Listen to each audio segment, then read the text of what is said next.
It seems like Trent Alexander-Arnold is leaving Liverpool. Before we discuss whether he's a Liverpool legend, let's very quickly discuss. Do you think it was a right decision? If I can ask that question, I think if you go into Madrid, it's always the right decision. To be honest, I think obviously fans expect a lot of loyalty, but they shouldn't really expect it from players, and I don't think they should really expect it from managers, especially a player who has actually given everything.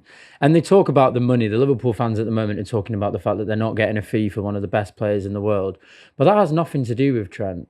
That's just poor management from the higher ups at Liverpool. And I feel like that stick is being used to beat him with, when in reality, he's played for the club he loves, in the city that he loves.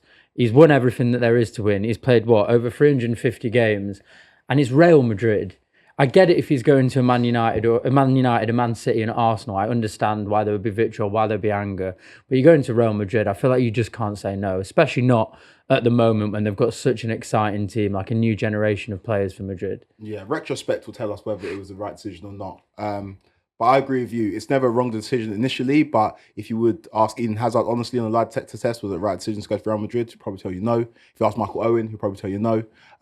But when the biggest team in the world comes calling, you have to answer that bell, and he's done that. And I think from Trent's point of view, when you've won everything you can win at your club, your boyhood club, then you're within your rights to go and pursue new challenges. And Real Madrid is the biggest challenge. That's where you can go and make yourself not just one of the great right backs. You can go and make yourself arguably the greatest right back, because it's a league that's way more forgiving to fullbacks. Go and look at the business that Marcelo and Daniel Alves did in that league. Players that didn't have to worry about defending as much as you would have to in the Premier League. It's a challenge that we all expected him to take on. And I understand the frustration from Liverpool fans, but when you see the influx of rat and snake emojis on X, I think that's a little bit too much. Yeah. I think he's a player that has given everything to his football club. And like you said, Kim, the onus and the blame should lay at the door of FSG. To allow this situation to occur is absolute sacrilege. If you think about Phil Foden leaving Man City on the free, or Bukayo Saka leaving Arsenal on the free, it would never happen. And so for Liverpool, who have been a great, in terms of the way they run, a really good club over the last 5 or 6 years, for them to allow that to happen in the summer where they could also lose Mo Salah and Virgil van Dijk is absolutely unacceptable. Do you think, I hear what you're saying about the situation with the club, but do you think Madrid might have said to Trent, we get you on a free or we don't get you at all? But that then would have meant that Trent was like, I won't sign a contract. But it does seem from various sources that there was a viable option of Trent leaving in Christmas over January, and Liverpool would have got about 20 to 30 million pounds for him. Trent was never going to win or lose Liverpool the league. Even by January time, everyone kind of expected Liverpool to win the league. Now he's out for injury and he's probably not going to play again anyway. So it seems to me so short-sighted that Liverpool wouldn't have just accepted it and just taken 20 million for him to leave 4 or 5 months earlier than for him to leave now on a free. I just don't understand why they would have made that decision. I think if at the start of the season you offered any Liverpool fan, me included, you get 100 million for Trent or you get to win the league, because he can contribute to that extent, I would have taken the league every time. But I think by the time it got to January, you'd basically already wrapped up the league, and not taking 20 to 30 million seems a bit silly in my opinion. I do think that this conversation has accelerated after Liverpool went out of the Champions League. I don't think Liverpool could have allowed Trent to leave in January. He joined Real Madrid and Real Madrid win the Champions League. I think that would have just looked very, very silly. And so I think that now Liverpool out of the Champions League, they can't impale or stop Real Madrid winning that competition. I think that's why we're starting to hear the talks ramp up. We all knew this was going to happen. It's inevitable. Out those 3 players that are out of contract, Trent was always the one most likely to leave. But the fact that he's 26 years old, the fact that you would peg him to be the club captain in the forthcoming years, I just think that Liverpool put themselves in a situation where fans have the right to voice their anger if they want to voice their anger, but you need to voice your anger at FSG, not Trent. All right, let's tackle this legend subject, and we'll come back to how we'll get on at Madrid. Do you think he's a Liverpool legend? No.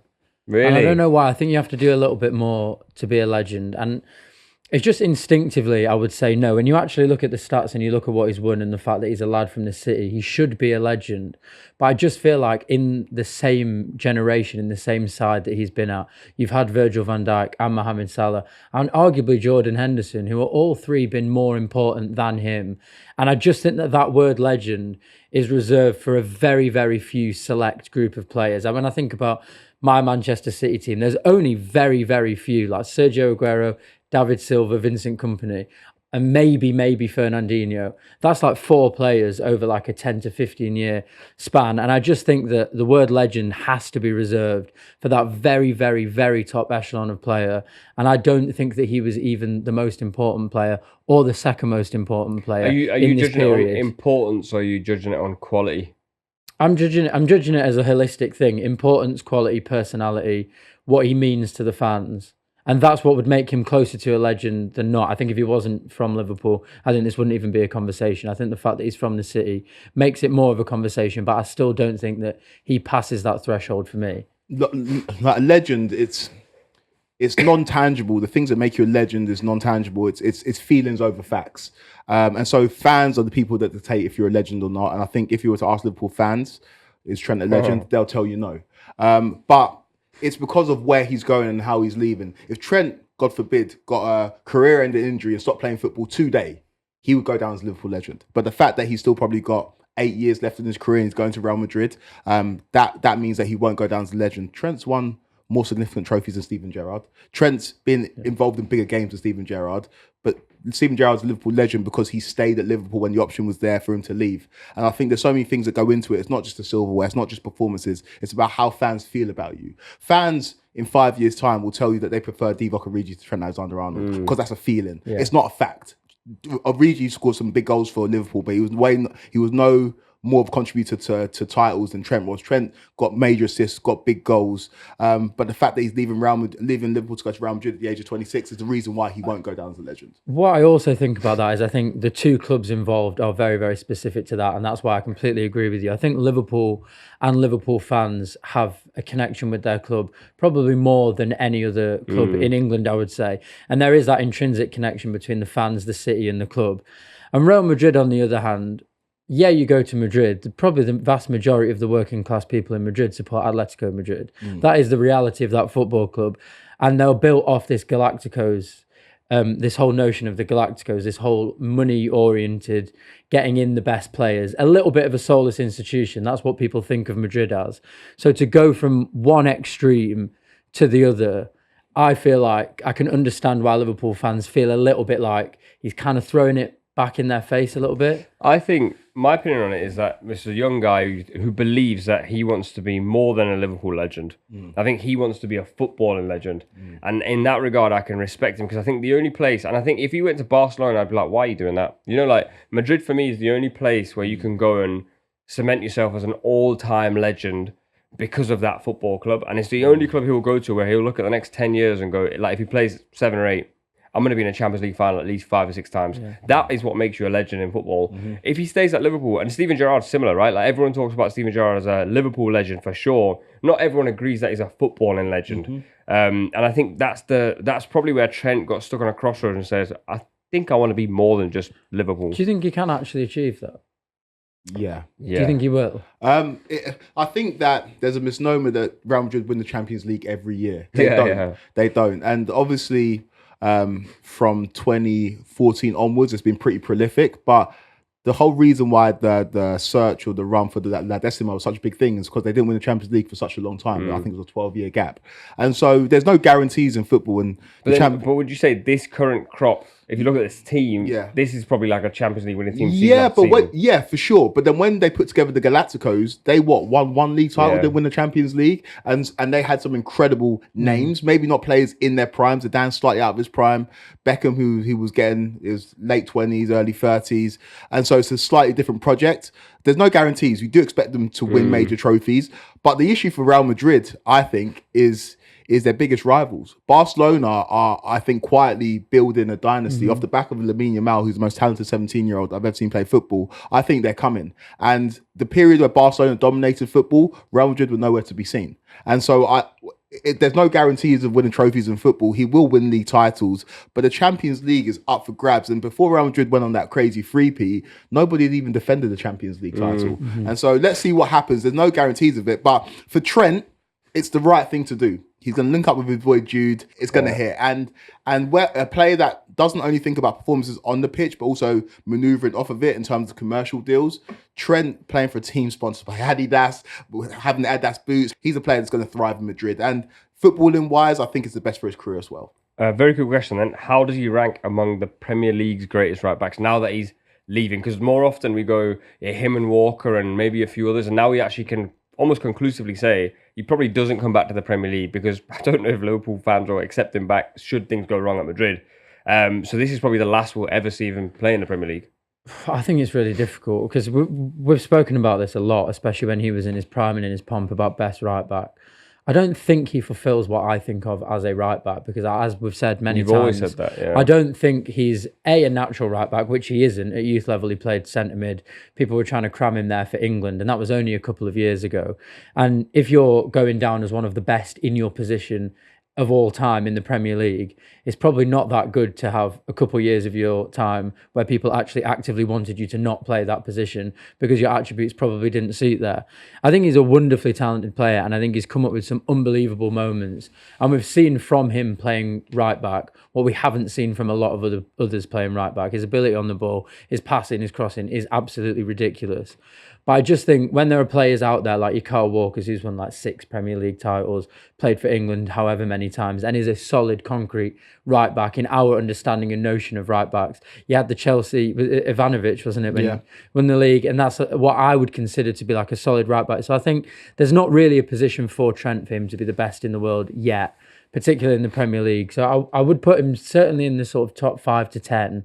But I don't think he breaks that top 3 conversation for me. Yeah, I think the top 2 are pretty clear. It's Gary Neville and it's Kyle Walker. But I think behind that is Trent. And yeah, he's a non-traditional right back, but some of the things that this boy can do with the ball at his feet, I don't care if he's not 10 out of 10 defensively. He is generational, and that word gets thrown about, but he is a man that revolutionized the position. He's a man that brought the best out of a Mo Salah. It'll be interesting to see if Mo Salah stays at Liverpool, what his game now looks like without Trent marauding on the outside, the inside of him. I think that he will... Maybe won't be remembered fondly by Premier League fans who love the meat and potatoes of English football. And if you don't defend, you're not anything. But for me, he was an absolute joy to watch in the Premier League. And I feel like the league will be worse off for it. He's one of the best players in the world. There's a reason why the best team, the biggest team in the world, want him. He's clearly an incredible footballer. But when you're talking about all-time Premier League greats, I don't think he surpasses Kyle Walker or Gary Neville. I think it's a unicorn. Like, he's re-identified what we see as a fullback.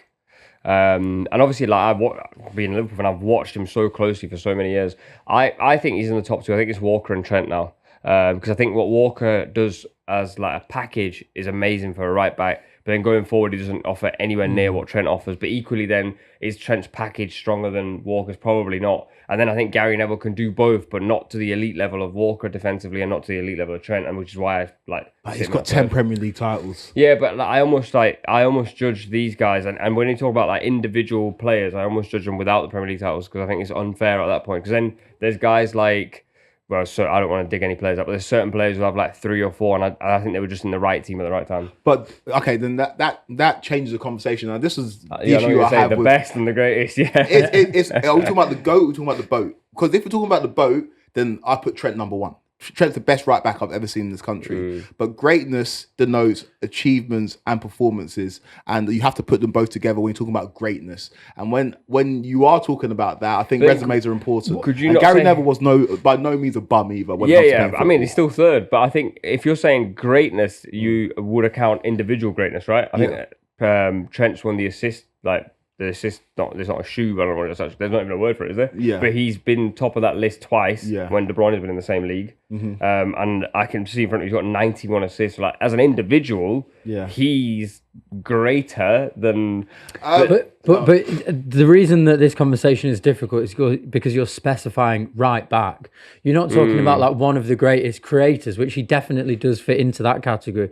You're talking about a right back. But then right backs change now. Yeah, but you know, like, people may have questioned some of Gareth Southgate's motives, but the fact is that Trent was never chosen above Kyle Walker. When Kyle Walker was injured, he wasn't even chosen against Kieran Trippier. And these are traditional right backs, and he wasn't chosen because he was bad at defending. And that's the truth. Yeah. That's the issue of England, though. Any other country in the world are looking at England and being like, why is he not starting? Yeah, I think he's so talented. And the defensive things that get held against him, I think people like to narrow in on too much. When you're given that much going forward and you're that good at football, you can find a way to get him in the team. I Don't have him in our top two because, like I say, greatness is more than just your performances. But in terms of the best that I've ever seen, I ain't seen anybody play the right back position like Trent.